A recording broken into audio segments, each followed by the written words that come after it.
invite her, we will play the revolution song from the Vietnamese community.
Everyone for having me here today.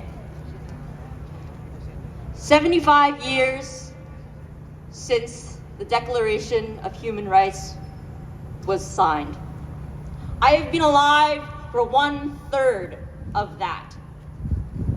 I was born here in Canada, and the privilege that I have among this group today is beyond measure.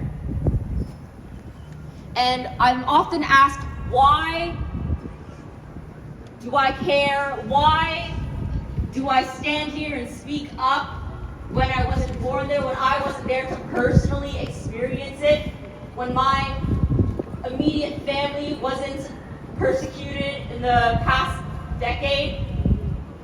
But I want the governments around the world to know that for every generation that is stricken down, the next will rise again. For every mother or father taken, the child comes for justice.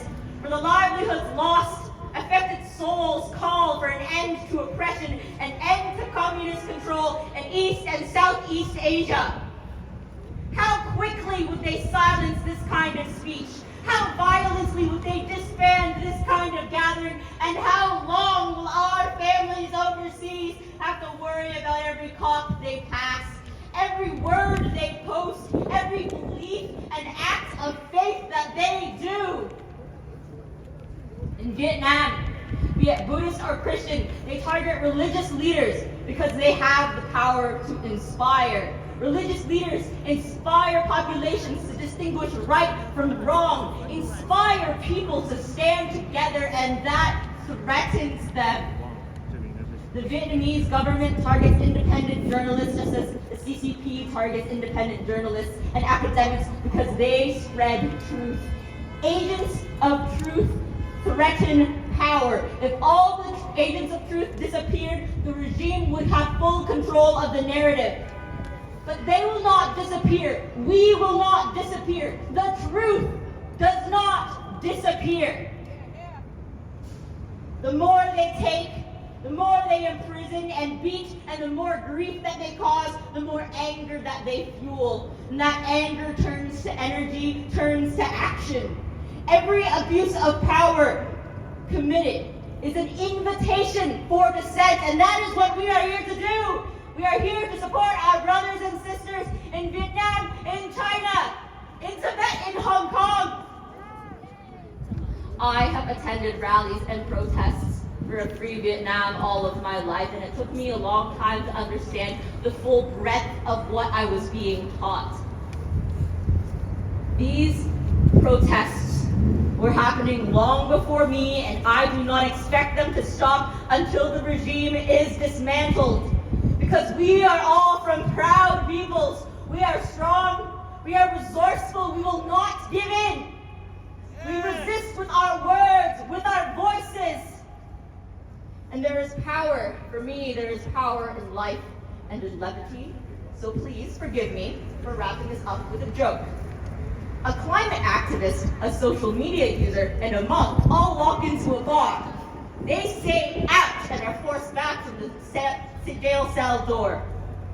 I'm not making light of abuse from a government or from a police force. I'm here representing the laughably empty promises that Vietnam, that China has made, just like so many dictatorships, colonizers, and oppressors make to the rest of the world. Now, I have noticed that we are all from different groups. The chants that we have are very different. So when I say now, I would like everybody here to say now, now, now.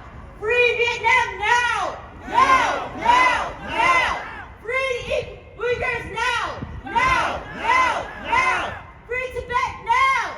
Now! Now! Now! Free Hong Kong now! Now! Now! Now! There are so many more on that list that we could keep yelling all day, but I'm running out of breath, and I thank you very much for having me here.